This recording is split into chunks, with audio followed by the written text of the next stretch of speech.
तो आज इस वीडियो में हम लोग सॉल्व करेंगे एक्सरसाइज 2C के क्वेश्चन नंबर 16 से। तो यहाँ पर क्वेश्चन 16 कह रहा है if alpha and beta are the zeros of the polynomial. अब जो ये पॉलिनोमियल है, इस पॉलिनोमियल के हमारे पास जीरोस दिए हैं अल्फा और बीटा, ठीक है।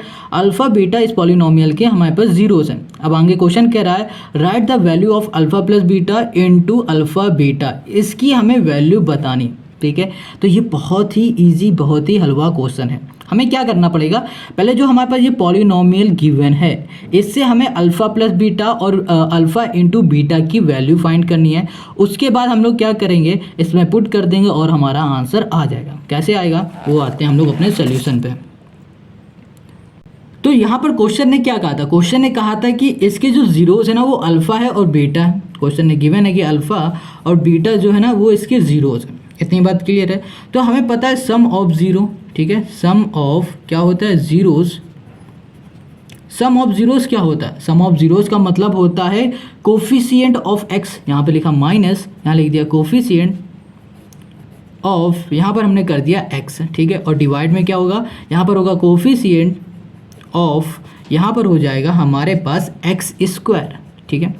अब देखो सम ऑफ जीरो मतलब क्या हो रहा है, अल्फा प्लस बीटा, तो यहाँ लिख दिया हमने अल्फा प्लस कर दिया यहाँ पर बीटा, यहाँ माइनस है तो हमने यहाँ पर माइनस लगा दिया। और यहाँ पर कोफिशिएंट ऑफ एक्स है, एक्स का कोफिशिएंट क्या दिख रहा है 7, तो हमने यहाँ पर लिख दिया 7। इतनी बात क्लियर हो गई, ठीक है। बहुत सिंपल है। अब इसके आगे देखो, यहाँ पर डिवाइड में क्या है हमारे पास, डिवाइड में coefficient of x square, x square का कोफिशिएंट हमारे पास 2 दे दिया गया है। क्या दिया गया है, 2 दिया गया है। तो हम लोग यहाँ पर क्या लेंगे, हम लोग यहाँ पर ले लेंगे 2, तो ले लिया हमने 2। क्लियर हो गया। अब देखो अल्फा प्लस बीटा आया -7/2, अल्फा मतलब सम ऑफ जीरो हमें मिला है कितना, -7/2। अब इसी तरह हम लोग निकालेंगे प्रोडक्ट ऑफ जीरो। क्या निकालेंगे, प्रोडक्ट ऑफ हम लोग कर देंगे यहाँ पर जीरो। बिल्कुल सिंपल है, यहाँ लिखा product of zero. Product of zeros equals to होता है कांस्टेंट। क्या होता है, कांस्टेंट, कांस्टेंट टर्म, ठीक है। और डिवाइड में होता है हमारे पास कोफिशिएंट ऑफ एक्स स्क्वायर, तो यहाँ लिख दिया कोफिशिएंट, यहाँ कर दिया ऑफ, यहाँ कर दिया हमने एक्स स्क्वायर। अब देखो कांस्टेंट टर्म हमारे पास क्या है, यहाँ पर 5 है, हमने 5 कर दिया। अब कोफिशिएंट ऑफ एक्स स्क्वायर हमारे पास क्या है, 2 है, तो 2 हमने कर दिया। अब यहाँ पे लिखा है प्रोडक्ट ऑफ जीरोस, हमारे पास जीरोस क्या, अल्फा और बीटा। प्रोडक्ट का मतलब होता है मल्टीप्लाई, तो यहाँ लिखा अल्फा इंटू बीटा, ठीक है। अल्फा इंटू बीटा हमें ये मिल गया और अल्फ़ा प्लस बीटा हमको ये मिल गया, ये 2 चीज़ मिल गया। अब क्वेश्चन ने हमसे क्या पूछा, अल्फ़ा प्लस बीटा और अल्फ़ा इंटू बीटा की वैल्यू, तो यहाँ लिखा हमने अल्फ़ा प्लस बीटा, ठीक है। यहाँ प्लस कर दिया अल्फ़ा बीटा। अब देखो अल्फ़ा प्लस बीटा की वैल्यू आई थी -7/2, ये आई थी हमारे पास। और यहाँ पर अल्फ़ा इंटू बीटा की वैल्यू हमारे पास आई 5/2, तो यहाँ लिख दिया हमने 5/2, ठीक है। अब देखो बीच में क्या लगा है, प्लस लगा, हमने प्लस लगा दिया। सॉल्व करो 2 हो जाएगा, यहाँ पर आएगा 7 माइनस का प्लस आ जाएगा 5। इसको सॉल्व करोगे तो यहाँ पर आ जाएगा -2/2, ये आ जाएगा हमारे पास। अब इसको सॉल्व करोगे तो यहाँ पर आ जाएगा -1, ठीक है। तो हमें पता चल गया कि alpha plus beta plus alpha into beta equals to हो जाएगा -1, और यही हो जाएगा हमारे पास इस क्वेश्चन का सोल्यूशन, ठीक है। तो ये हो गया हमारे पास क्वेश्चन नंबर 16 का आंसर -1। आई होप समझ में आ गया होगा। अब ऐसे ही हम लोग आएंगे क्वेश्चन नंबर 17 में। यहाँ पर बात करो क्वेश्चन नंबर 17 की, तो क्वेश्चन 17 कह रहा है state division algorithm for polynomial. तो यहाँ पर डिवीजन एल्गोरिदम हमें बताना है। ये तो बहुत ही इजी है और इसमें कोई कैलकुलेशन नहीं, कोई सोल्यूशन नहीं, बस एल्गोरिदम बताना जो कि आपने पढ़ रखी है, कुछ भी नहीं करना है। तो ये क्वेश्चन नंबर 17 को आपको खुद से ही करना है, ठीक है। तो अगर कोई प्रॉब्लम है तो कमेंट करके बताना, हम बता देंगे क्या होता है। तो हम लोग अब करेंगे क्वेश्चन नंबर 18 से, ठीक है। क्वेश्चन नंबर 18 करेंगे और 19, 20 ये क्वेश्चन करेंगे। 17 खुद से आपको ये ट्राई करना है। अब यहाँ पर देखो क्वेश्चन 18 कह रहा है the sum of the zero, देखो the sum of zeros and the product of zeros of a quadratic polynomial. किसकी बात कर रहा है, क्वाड्रेटिक पॉलिनोमियल की बात कर रहा है। और क्या कह रहा है, the sum of zero and product of zero. हमें ये दिए, मतलब सम ऑफ जीरो -1/2 है, प्रोडक्ट ऑफ जीरो हमें -3 दे दिया गया है, रिस्पेक्टिवली राइट द पॉलिनोमियल। अब हमें पॉलिनोमियल बताना है, पॉलिनोमियल समझ रहे हो। जैसे कि यहाँ पर क्वेश्चन नंबर 16 देखो, यहाँ पर हमें पॉलिनोमियल गिवन है, तो हमें यही बताना है, ठीक है। हमें ये बताना है, हमें सम ऑफ जीरो दे दिया है और प्रोडक्ट ऑफ जीरो दे दिया है। तो ये जो क्वेश्चन नंबर 18 है, ये भी क्वेश्चन बहुत ही बिल्कुल हलवा, बोले तो एकदम हलवा क्वेश्चन। तो कैसे होगा उसको हम लोग देखना पड़ेगा अपने सोल्यूशन पे। तो यहाँ पर देखो क्या कह रहा है, सम ऑफ जीरो ये है, प्रोडक्ट ऑफ जीरो ये है। अब जीरो क्या है हम लोग यहाँ पर मान लेते हैं सबसे पहले लेट अल्फ़ा और जो बीटा है वो हमारे क्या है, ज़ीरोज़ है। ठीक है, यहाँ लिख दिया are the zeros of the polynomial. इतनी बात क्लियर हो गई। अल्फ़ा और बीटा हमारे ज़ीरोज़ हैं किसके, पॉलिनोमियल के। हमें पॉलिनोमियल फाइंड करना, तो यहाँ पर पहले यहाँ पर क्या लिखा है, सम ऑफ ज़ीरो। तो सम ऑफ ज़ीरो का मतलब हो गया यहाँ पर अल्फ़ा प्लस बीटा, हमें गिवन है कितना, -1/2। ठीक है, अब यहाँ लिखा प्रोडक्ट ऑफ जीरो, ये हो जाएगा alpha into beta equals to -3। इतनी बात क्लियर है। हमने अभी कुछ भी नया नहीं किया, बस यहाँ पर मान लिया कि जो हमारे ज़ीरोस होंगे वो एक अल्फ़ा होगा दूसरा बीटा होगा। ठीक है, अब सम ऑफ ज़ीरो मतलब अल्फ़ा बीटी का ज़ीरो, और प्रोडक्ट ऑफ ज़ीरो मतलब alpha into beta equals to -3। Clear हो गया। अब बात आती है कि पॉलिनोमियल हम लोग कैसे बनाएंगे। तो देखो, कभी भी क्वाड्रेटिक पॉलिनोमियल पूछे तो इसका एक जनरल पॉलिनोमियल होता है। जनरल पॉलिनोमियल मतलब हो रहा है यहाँ पर कि जैसे कि हम लोग बोल दिया पी एक्स, ठीक है, इक्वल्स टू, यहाँ पर लिखा हमने एक्स स्क्वायर माइनस यहाँ हो गया अल्फ़ा प्लस बीटा, और यहाँ हो गया एक्स, और यहाँ पर हो गया हमारे पास प्लस अल्फ़ा बीटा। ठीक है, ये होता है जनरल पॉलिनोमियल। ठीक है, किसका, क्वाड्रेटिक पॉलिनोमियल का होता है। इतनी बात क्लियर। अब यहाँ पर है एक्स स्क्वायर कर दिया। अब यहाँ पर माइनस अल्फ़ा प्लस बीटा मतलब हो रहा है सम ऑफ ज़ीरो, हमें कितना दिया है, -1/2।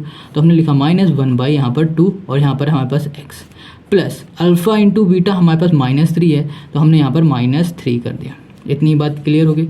अब इसको हम लोग ब्रैकेट से ओपन करते हैं, तो यहाँ पर आ जाएगा हमारे पास एक्स स्क्वायर, और ये प्लस माइनस माइनस क्या हो जाएगा, प्लस हो जाएगा, ये आएगा 1/2, ये हो गया एक्स, और ये प्लस ये माइनस का 3। तो ये आ गया हमारे पास हमारा पॉलिनोमियल जो कि क्वेश्चन ने फाइंड करने के लिए कहा था।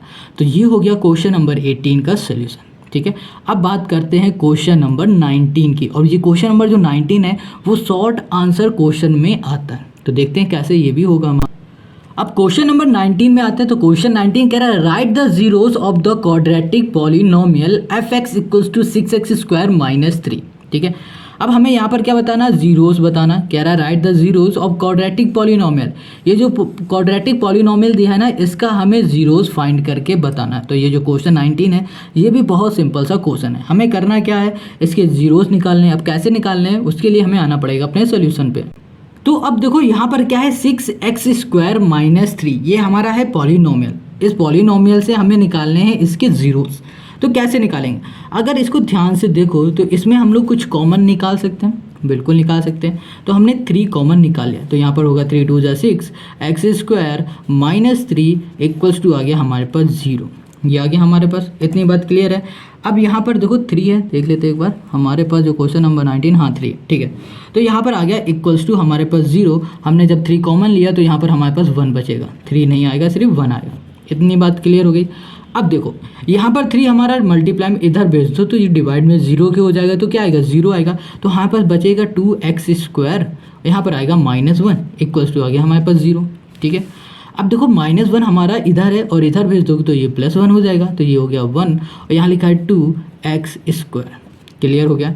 अब देखो यहाँ पर कि हमारे पास क्या है, ये x² है। ठीक है, और यहाँ पर है 2 मल्टीप्लाई में इधर भेज दो तो डिवाइड में, तो यहाँ पर आ गया x² इक्वल्स टू 1/2। ठीक, क्या आ गया, 1/2 आ गया। अब देखो स्क्वायर हटाएंगे तो यहाँ पर आ जाएगा हमारे पास √, तो यहाँ लिखा x इक्वल्स टू 1/2। अब देखो ये हमारे पास √1/2 है, इसको हम लोग ऐसे भी लिख सकते हैं कि यहाँ पर आ जाएगा हमारे पास, ओके, ये हो सकता है हमारे पास कितना हो सकता है, इसको हम लोग लिख सकते हैं प्लस माइनस भी कर सकते हैं। यहाँ लिखा प्लस, यहाँ पर कर दिया माइनस, और इसको हम लोग लिख सकते हैं +-1/√2, ये भी हम लोग कर सकते हैं। ठीक है, अब देखो हमने यहाँ लिखा x इक्वल्स टू, यहाँ है प्लस, यहाँ -1/√2 है, तो इसको हम लोग ऐसे भी लिख सकते हैं, x इक्वल्स टू हो जाएगा हमारे पास 1/√2, और यहाँ लिख दिया हमने x इक्वल्स टू हो जाएगा 1/√2, ये प्लस का तो ये हो जाएगा हमारा माइनस का, और ये आ जाएगा हमारे पास जीरोस ऑफ द पॉलिनोमियल। यही हो जाएगा इस क्वेश्चन 19 का हमारा सोल्यूशन। ठीक है, समझ में आ गया, बहुत सिंपल है। अब आते हैं क्वेश्चन नंबर 20 में। अब देखो जो क्वेश्चन नंबर 20 है ना, वो भी बिल्कुल क्वेश्चन नंबर 19 की तरह है। उसमें भी यही पूछा गया है, कह रहा है कि right the zeros of the quadratic polynomial. मतलब कि हमारे पास ये जो क्वाड्रेटिक पॉलिनोमियल है, इस पॉलिनोमियल के हमें ज़ीरोज़ बताने हैं। क्या बताने हैं? ज़ीरोज़ बताने हैं। तो बिल्कुल जैसे हमने 19 में किया था वैसे ही क्वेश्चन नंबर 20 में हम लोग करेंगे, ठीक है। तो यहाँ पर लिखा है 4√3x² + 5x और है यहाँ पर -2√3। ये हमारे पास क्वाड्रेटिक पॉलिनोमियल गिवन है। अब इसको जीरोस निकालने के लिए हम लोग क्या करेंगे, ये जो हमारे पास दिख रहा है लास्ट वाला और यहाँ पर x² का जो हमें कोफिशिएंट दिख रहा है, इसका पहले कराएंगे मल्टीप्लाई, क्योंकि हम लोग यहाँ पर करने वाले हैं फैक्टराइज, ठीक है। तो यहाँ पर इसका और इसका मल्टीप्लाई करेंगे तो यहाँ लिखा 2√3, ठीक है।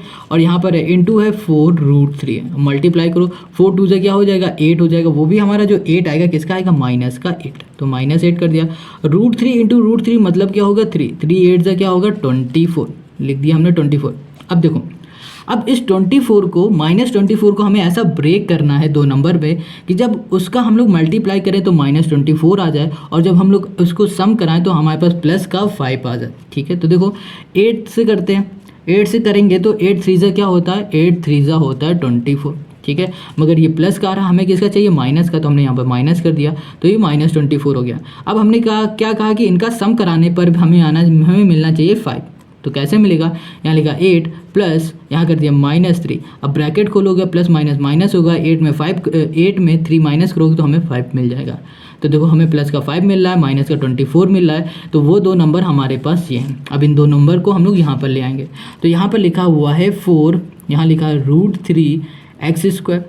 अब हमने इसको ब्रेक किया है दो नंबर में, तो हम लोग यहाँ लिख सकते हैं -8, ठीक है। नहीं, -8 नहीं कर सकते, हम लोग यहाँ पर करेंगे -3, माइनस हम लोग लगाएंगे यहाँ पर, ठीक है। किसमें लगाएंगे, -3 में। तो यहाँ लिखा हमने +8x और यहाँ कर दिया -3x, ठीक है। और यहाँ आ गया -2√3 आ गया हमारे पास। इतनी बात क्लियर हो गई। अब आगे देखो, यहाँ पर हम लोग कुछ कॉमन ले सकते हैं। क्या कॉमन ले सकते हैं वो हमें देखना पड़ेगा। इसमें से हम लोग कॉमन ले सकते हैं और इसमें से भी हम लोग कॉमन ले सकते हैं। तो देखो यहाँ हमें दिख रहा है कि हम लोग 4 और यहाँ पर x को कॉमन ले सकते हैं, तो हमने 4 कॉमन ले लिया और x कॉमन ले लिया। अंदर बचा हमारे पास √3 और यहाँ पर बचेगा x + 4 2 8, तो ये बच गया, ठीक है। अब इसमें हम लोग कुछ कॉमन ले सकते हैं। क्या कॉमन ले सकते हैं, यहाँ पर हम लोग √3 कॉमन ले सकते हैं। मगर कहोगे कि यहाँ तो 3 लिखा है, यहाँ पर √3 है, मगर यहाँ √3 नहीं, तो हमने कैसे कॉमन ले लिया। तो देखो यहाँ पर 3 को भी हम लोग ऐसे लिख सकते हैं, √3 इंटू √3 हम लोग लिख सकते हैं। 3 को हम लोग लिख सकते हैं √3 इंटू √3 लिख सकते हैं, ठीक है। तो इसकी जगह पे हमने ये लिखा, तो इनमें से एक √3 हमने बाहर कॉमन बुला लिया, तो अंदर एक √3 बचेगा, तो एक √3 हमने यहाँ पर लिख लिया, ठीक है। यहाँ पर x है तो यहाँ पर हमने x लिखा। अब इसमें से √3 हमारा निकल चुका है और माइनस निकल चुका है, तो यहाँ पर आ जाएगा हमारे पास प्लस, बचेगा 2। फिर से समझो, 3 को हम लोग लिख सकते हैं √3 इंटू √3, 2 √3 हो गए। इसमें से हमने कॉमन ले लिया एक √3, तो हमारे पास एक √3 अंदर बच रहा, एक √3 हमने लिखा और अंदर यहाँ पर है क्या है x, तो x से बच गया। माइनस भी हमने कॉमन लिया था, इस वजह से यहाँ पर प्लस आ गया। √3 हमने कॉमन लिया था, इस वजह से यहाँ पर 2 बच गया। तो यहाँ पर देखो √3x + 2 है, √3x + 2 यहाँ पर हो गया। तो हम लोग लिख सकते हैं यहाँ पर √3x, यहाँ पर होगा +2 और यहाँ पर आ जाएगा हमारे पास 4x - √3, ये आ गया हमारे पास। अब हमें ज़ीरोस चाहिए, तो हम लोग इसे =0 के रख देंगे। इसका मतलब हो जाएगा √3x + 2 हो गया 0। अब यहाँ लिखा √3x, ये हो जाएगा हमारे पास, प्लस का इधर कर दो तो ये -2 हो जाएगा। यहाँ पर x = हो जाएगा -2/√3 हो गया, ठीक है। अब देखो यहाँ लिखा है 4x - √3 = 0 और यहाँ लिखा हमने 4x = √3, इतना है। अब देखो 4 हमारा मल्टीप्लाई में इधर चला जाएगा डिवाइड में, तो x = हो जाएगा √3/4। तो एक 0 हमारा ये मिल गया, दूसरा 0 हमें ये मिल गया -2/√3, √3/4, और यही हो गया इस क्वेश्चन नंबर 20 का हमारा आंसर, ठीक है। तो इस वीडियो में क्वेश्चन नंबर 20 तक ही हम लोग सॉल्व करेंगे, बाकी के क्वेश्चन हम लोग नेक्स्ट वीडियो में पढ़ेंगे। तो मिलेंगे नेक्स्ट वीडियो में, तब तक लाइक, सब्सक्राइब और शेयर ज़रूर करना।